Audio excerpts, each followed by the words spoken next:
Hello, good afternoon. Ito po yung defective na 5 piso coins 2002. Tingnan nyo guys kung sinong interesado nito. Babalik tarin ko.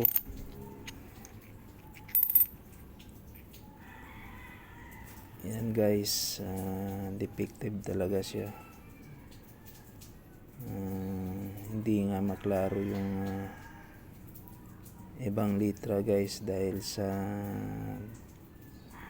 defective nga. Yan, kitang kita naman guys yung kolektor ng coins dyan. So mag PM lang kayo sa akin kung magkano ang halaga nito. Okay guys, God bless sa inyo lahat.